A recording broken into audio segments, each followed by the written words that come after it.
दोनों से जब तलाक का कारण पूछा गया तो बताया कि दोनों की आपस में बन नहीं रही है और कंपैटिबिलिटी इशू है।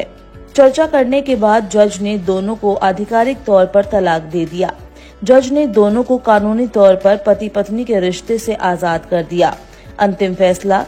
शाम 4:30 बजे सुनाया गया। इसके बाद दोनों ने अपने सोशल मीडिया हैंडल पर कुछ पोस्ट शेयर किए जिसमें अपना दर्द बताया। चहल ने इंस्टाग्राम पर पोस्ट किया, मैं जितनी बार गिन सकता हूँ, भगवान ने उससे ज्यादा बार मुझे बचाया है, इसीलिए मैं उस समय को याद कर सकता हूँ जब मुझे बचाया गया है। भगवान आपका हमेशा मेरा साथ देने के लिए शुक्रिया, तब भी जब मुझे पता नहीं था। जितनी बार गिन सकता हूँ, भगवान ने उससे ज्यादा बार मुझे बचाया है, इसीलिए मैं उस समय को याद कर सकता हूँ जब मुझे बचाया गया है। भगवान आपका हमेशा मेरा साथ देने के लिए शुक्रिया, तब भी जब मुझे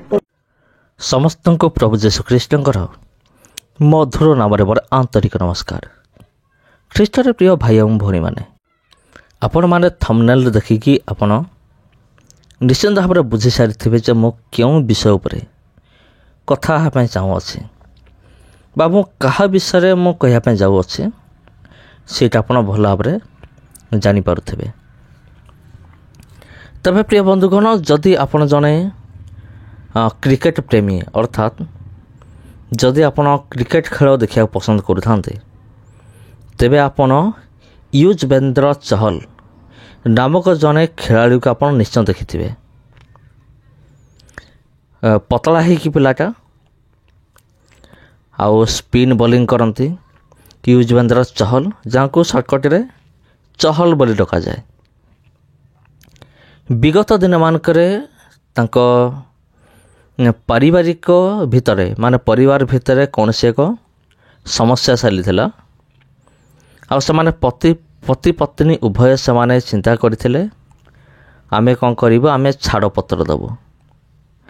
तेबे परवर्ती मुहूर्त बा शेष ता सफल है, माने वर्तमान छाड़ पत्र हो जाए, डिवोर्स हो जाए। दुई जनकर डिवोर्स हैला परे युजवेंद्र चहल गोटे पोस्ट से करथिले, आउ जो पोस्ट रे से माने बाइबल संपर्कित गोटे कोटेशन से लगे थे। आ से कही जे किसी भी हम ना, आ सबकि ईश्वर कृपारू सबकि ठीक ठाक हम। आ परमेश्वर मो सहित अच्छा, आ मते तले पकेवाक देबे नहीं, बरं परमेश्वर मते ऊपर को उठेबे। आ शेष से आमेन बोली कही। तबे प्रिय बंधुगण, आपण माने मते कहंतु आमेन क्यों मैंने व्यवहार करते। आमेन शब्दटा अधिकांश ख्रीस्टियान लोक माने आमेन शब्द को व्यवहार करते। अनेक से आशा करुचंती जे युजवेंद्र चहल माने अनेक संदेह करुचंती से निजर धर्म परिवर्तन करदेले, आ से हिंदू थे से ख्रीस्टियान हो गले, आउ कहीं कहते से मुसलमान हो गले, जेहेतु से आमेन शब्द को व्यवहार करते। तेबे गोटे विषय मु कही रखुअछि जे जदि आपण तांको पोस्ट को देखिबे,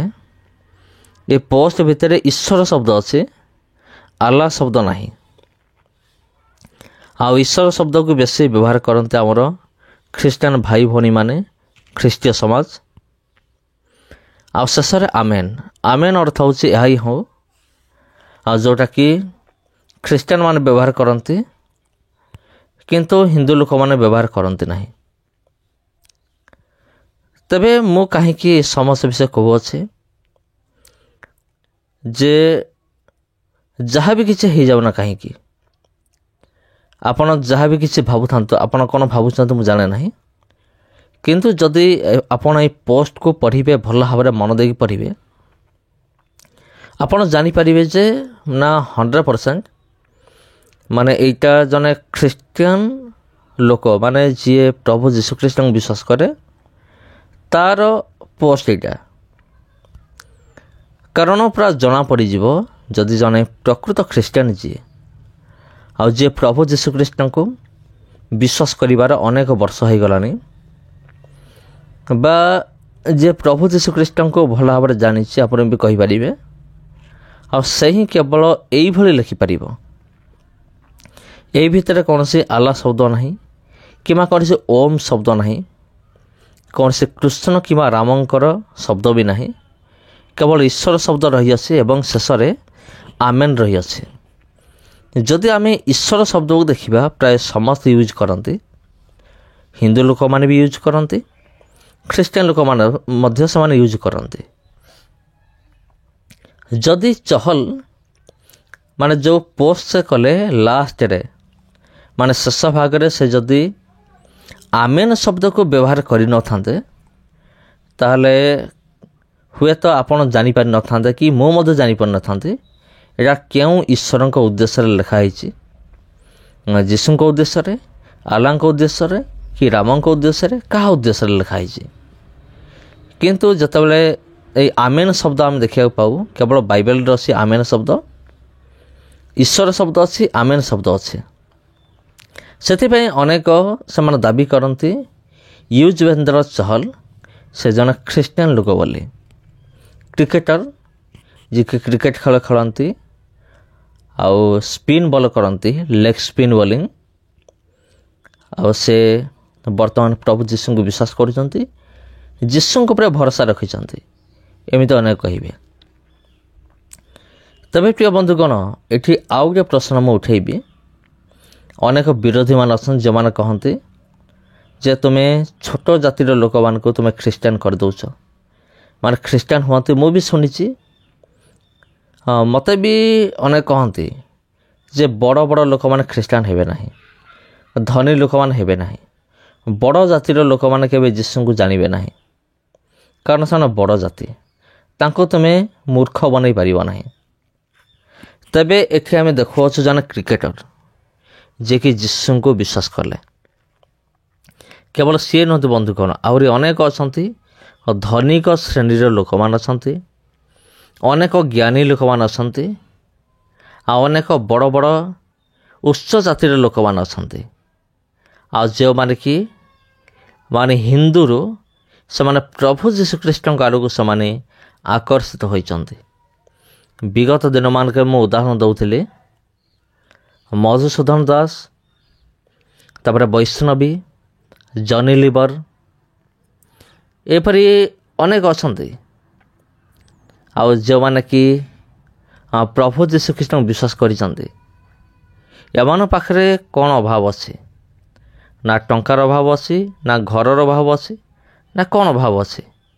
तांकर एमती कौन दरकार पड़ला से माने जीशु को आसबे एमान पाखरे तो प्रबल टंका पैसा एमती अनेक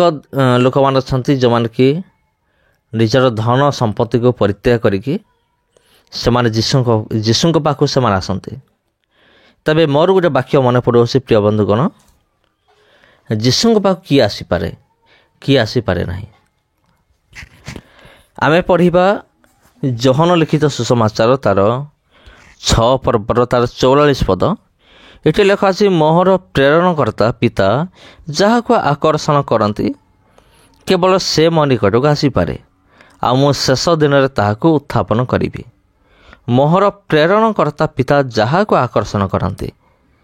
ईश्वर जहाँ को आकर्षण करेंगे प्रभु जीशु जहाँ को आकर्षण करेंगे केवल सी जीशु पाक आसो समस्ते नुहते जदि प्रभु जीशु जन को आकर्षण करेंगे ना आपण ता सामना रे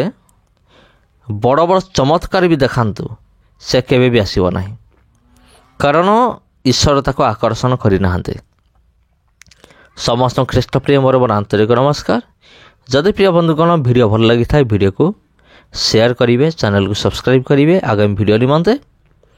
धन्यवाद।